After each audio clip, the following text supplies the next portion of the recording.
తమిళనాడులో విజయ్ సీఎంగా పరిపాలన కొనసాగుతూ ఉంది. అయితే తనకి భారీ స్థాయిలో డిమాండ్లు వెలువెడతా ఉన్నాయి. ముఖ్యంగా సినిమా ఇండస్ట్రీ నుండి చాలా వరకైతే తనకి డిమాండ్లు సోషల్ మీడియా వేదికగా విజయ్ గారికి అయితే వస్తున్న పరిస్థితి కనబడతా ఉంది. చాలా మేరకి అంటే అక్కడున్న ఏదైతే సినిమా ఇండస్ట్రీకి సంబంధించిన సమస్యలు ఏవైతే ఉంటాయో ఆ సమస్యలన్నిటి కూడా పరిష్కరించాలి. తను సినిమా ఇండస్ట్రీ నుండే ఉన్నారు కాబట్టి గతంలో ఇది నీ బాధ కూడా ఇప్పుడు మా బాధ, ఖచ్చితంగా మీరు కూడా ఇక్కడ నుండి అనుభవించి వెళ్ళారు కాబట్టి సినిమా ఇండస్ట్రీలో ఏవైతే టికెట్ సంబంధించిన ఇష్యూ కావచ్చు, థియేటర్లకు సంబంధించిన సమస్య కావచ్చు, సినిమా ఇండస్ట్రీకి సంబంధించిన ఏవైతే పాలసీలు ఉంటాయో ఆ పాలసీలకు సంబంధించిన సమస్యలు కావచ్చు, వాటన్నిటిని కూడా మీరు తీర్చాలి అంటూ విజయ్ గారికి సోషల్ మీడియా వేదికగా డిమాండ్లు వస్తున్న పరిస్థితి అయితే కనబడతా ఉంది.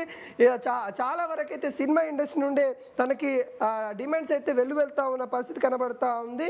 వరుస డిమాండ్లు అయితే మరి సినీ పెద్దల నుండి అయితే వస్తూ ఉన్నాయి. ఇటు కమల్ హాసన్ నుండి కొన్ని డిమాండ్లు అయితే వస్తూ ఉన్నాయి. అదేవిధంగా నటులు ఎవరైతే అక్కడ ప్రముఖంగా ఉన్న నటులు ఎవరైతే ఉన్నారో వాళ్ళ నుండి కూడా చాలా వరకు అయితే కొంత ఒత్తిడితో కూడిన డిమాండ్స్ అయితే వస్తూ ఉన్నాయి. కోలీవుడ్ నుండి అయితే భారీ స్థాయిలో డిమాండ్లు అయితే వస్తూ ఉన్నట్టు కూడా తెలుస్తూ ఉన్నాయి. విశాల్ కూడా సోషల్ మీడియా వేదికగా తాను కూడా ఒక 3 డిమాండ్లు కూడా ప్రస్తావించు లేఖ రాయడం అయితే జరిగింది. ప్రస్తావిస్తూ మూడు డిమాండ్లు అయితే ప్రస్తావిస్తూ లేఖ అయితే రాయడం అయితే జరిగింది.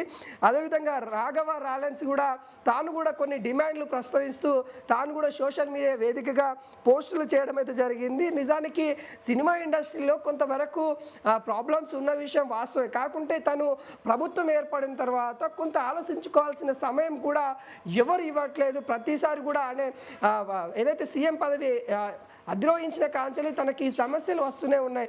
ఆ సమస్యలు ఒకటి నుండి తప్పించుకొని ముందుకెళ్తున్న తరుణంలో మరికొన్ని సమస్యలు తనపైన పడుతూ ఉన్న పరిస్థితి కనబడతాం. ముఖ్యంగా సినీ ఇండస్ట్రీకి సంబంధించిన సమస్యలు తారస్థాయికి అయితే కనబడతా ఉన్నాయి. అయితే ఆయన సినిమా ఇండస్ట్రీకే సీఎం కాదు, తను ప్రజలకు కూడా సీఎం.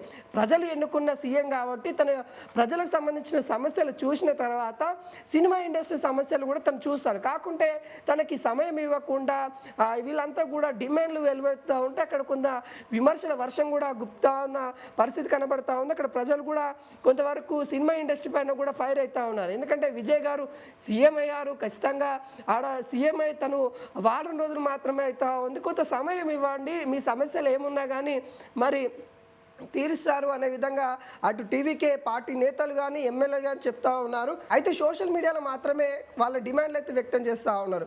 అయితే సినిమా పెద్దలంతా అంటే కోలీవుడ్ ఏదైతే ఉంటుందో ఆ సినిమా పెద్దలంతా కలిసి టీవీకే దగ్గరికి వెళ్ళి వాళ్ళ యొక్క సమస్యలు ఇవిలా ఉన్నాయి కలిసి చెప్పచ్చు కదా, కలిసి చెప్పకుండా ఓన్లీ సోషల్ మీడియా వేదికగా వాళ్ళు ఇలా డిమాండ్లు చెప్పడం కూడా సబబు కాదు అనే విధంగా టీవీకే నేతలు అయితే చెప్తా ఉన్నారు. ఎవరున్నా కానీ వాళ్ళ సమస్యలు ఏమైతే ఉంటే వాళ్ళు స్వయంగా రండి, విజయ్ గారు ఖచ్చితంగా సినిమా పెద్దలకి ప్రాతినిధ్యం ఇస్తారు, ఖచ్చితంగా మీ సమస్యలు వింటారు, మీరు అందరూ కలిసి వచ్చి ఒక రెఫరెండర్ ఇచ్చేసి సమస్యలు ఏమున్నాయి, ముఖ్యంగా అక్కడ జిఎస్టీ సంబంధించి కావచ్చు, అంటే టికెట్ పైన ఇటు జిఎస్టీ మరియు స్టేట్కి సంబంధించిన ఏదైతే పన్ను ఉంటుందో వాటిని కూడా విధిస్తూ ఉన్నారంట. అక్కడంటే ఇటు స్టేట్ సంబంధించిన పన్ను, అదేవిధంగా ఇటు సెంట్రల్ సంబంధించిన పన్ను రెండు కట్టుతూ ఉంటే టికెట్ పైన కొంత భారం పడుతూ ఉంది అని కూడా ముందు నుండి కూడా అక్కడున్న ఏదైతే హీరోలందరూ కూడా ఇదే బాధ వ్యక్తం చేస్తూ ఉన్నారు. ప్రేక్షకులు సినిమా థియేటర్ రావాలంటే ఆలోచిస్తూ ఉన్నారు, వాళ్ళకి భారం అవుతూ ఉంది కాబట్టి వాళ్ళు రావడానికి ఆలోచిస్తూ ఉన్నారు. వాటిని తగ్గించాలి అన్నట్టుగా సినిమా పెద్దలంతా ముందు నుండే చెప్తా ఉన్నారు. అయితే ఈ సమస్య పైన ఖచ్చితంగా విజయ్ గారు కూడా ఆలోచిస్తూ ఉన్నారు అన్నట్టుగా తెలుస్తూ ఉంది. కొద్ది రోజుల సమయం తీసుకొని దానికి సరైన నిర్ణయం తీసుకుంటారన్నట్టుగా ఆ పార్టీ నేతలు అయితే చెప్తా ఉన్నారు. కానీ డిమాండ్ల వర్షం అయితే టీవీకే పార్టీ అధ్యక్షులు సీఎం విజయ్ పైన అయితే డిమాండ్ల వర్షం సోషల్ మీడియాలో వస్తూ ఉన్నాయి. ముఖ్యంగా సినీ ఇండస్ట్రీ నుండి వస్తున్నట్టుగా తెలుస్తూ ఉన్నాయి. వాటన్నిటిని కూడా తన యొక్క ఏదైతే తీరుతోని వాటన్నిటిని కూడా ఏదైతే సమస్యలు పరిష్కరించే విధంగా తన ధోరణి ఉంటుందన్నట్టుగా ఇటు టీవీకే పెద్దలు చెప్తా ఉన్నారు.